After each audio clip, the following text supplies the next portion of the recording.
Une petite erreur de planning est si vite arrivée. La preuve.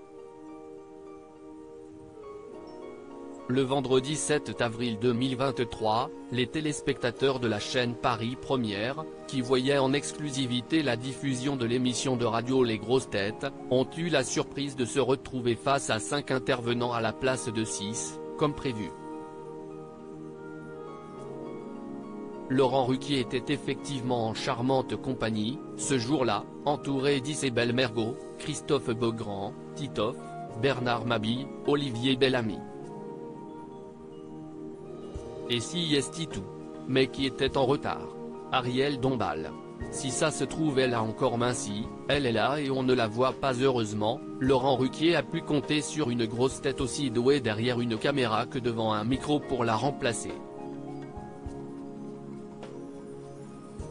En attendant qu'Ariel Dombal ne fasse son entrée tardive, Isabelle Mergo s'est lancée dans une drôle d'imitation, durant laquelle elle a fini par chuter à cause de son cheveu sur la langue.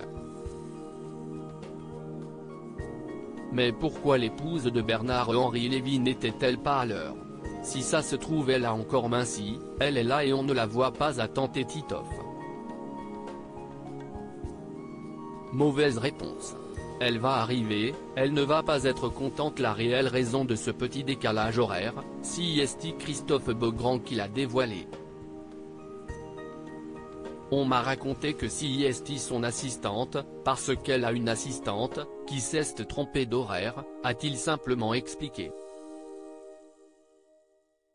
Elle va être au cachot à mon avis cette gourgandine.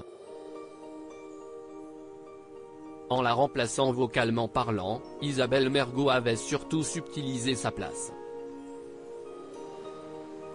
Un comble quand on sait qu'Ariel Dombal s'installe, devant son micro, sur un siège doté d'un confortable petit coussin ressort. Elle va arriver, elle ne va pas être contente parce qu'un plus vous lui avez pris sa place, s'est inquiété Laurent Ruquier. Tout est bien qui finit bien.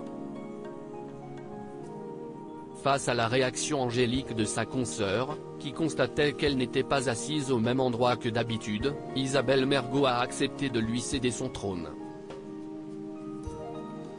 royal.